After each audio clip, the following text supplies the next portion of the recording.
Bonjour, ici Louise Crépeau. La semaine dernière, on a commencé à regarder ensemble le sujet de la grâce. On a regardé les versets qui disaient dans le 23, versets 23 et 24 et Éphésiens 2, 8 et 9. On a vu que la grâce, c'était quelque chose qui était un cadeau, un don qui était sans aucun mérite de notre part, qui était un don gratuit de la part de Dieu et qui nous amenait le pardon de nos péchés, la vie éternelle, et qui n'avait rien qu'on puisse faire pour mériter ce cadeau du pardon de nos péchés et de la vie éternelle. On a vu que vraiment c'était un cadeau gratuit de la part de Dieu, mais qui a coûté cher à Jésus. C'est lui qui a payé le prix pour rencontrer les exigences 3 fois saintes de Dieu, à notre place. Mais on peut se demander jusqu'où va cette grâce-là? Une fois que mes péchés sont pardonnés, où vont-ils? Est-ce que Dieu garde un registre? Est-ce qu'il a un classeur quelque part avec des fichiers bien ordonnés puis qu'il garde ça en réserve? Est-ce qu'un jour cette liste-là va ressortir? Eh bien, la bonne nouvelle, c'est que non.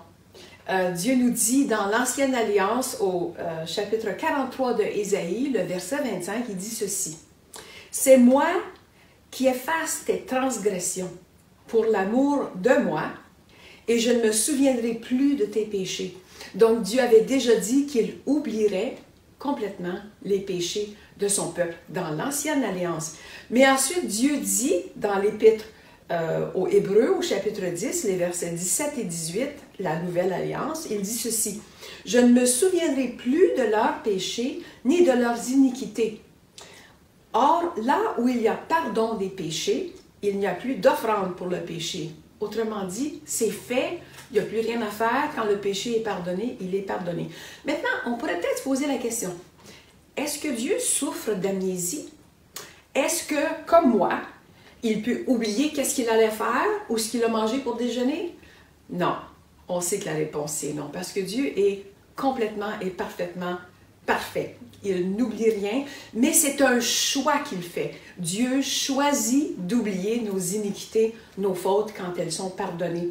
Et comme preuve de ça, on voit dans le psaume 103, le verset 12, « Autant l'Orient est éloigné de l'Occident, autant il éloigne de nous nos transgressions. » On sait très bien que l'Est et l'Ouest ne peuvent pas se rencontrer parce qu'elles vont dans des directions opposées.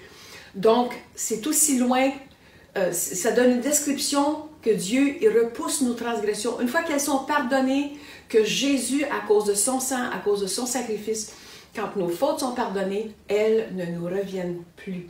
Quelle liberté ça nous acquiert! Quelle paix d'esprit on a à la pensée que nos transgressions sont complètement parties. Elles n'existent plus selon Dieu.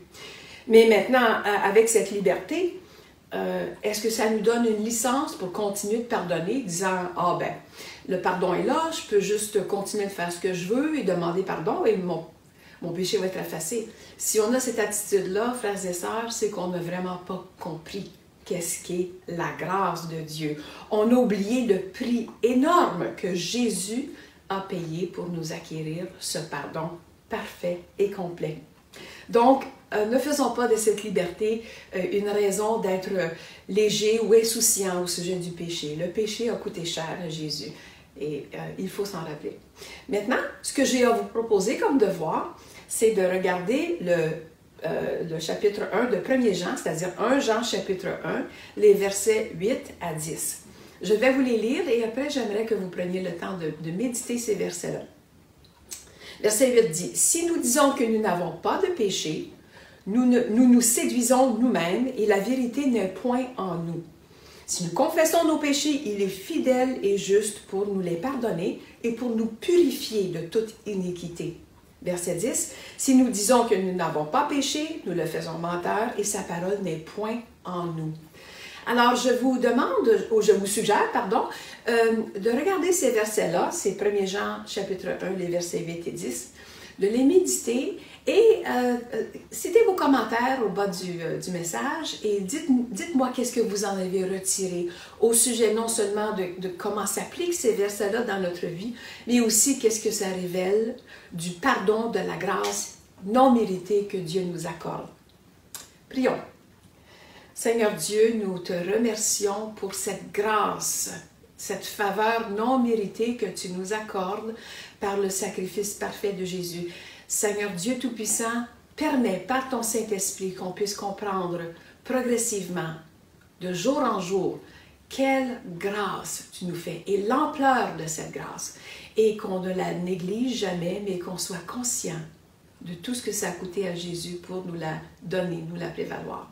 Alors, Père, bénis chaque personne qui entend ce message et que nous ne soyons pas des auditeurs oublieux, mais que cette parole puisse résonner dans nos cœurs pour ta plus grande gloire, au nom de Jésus.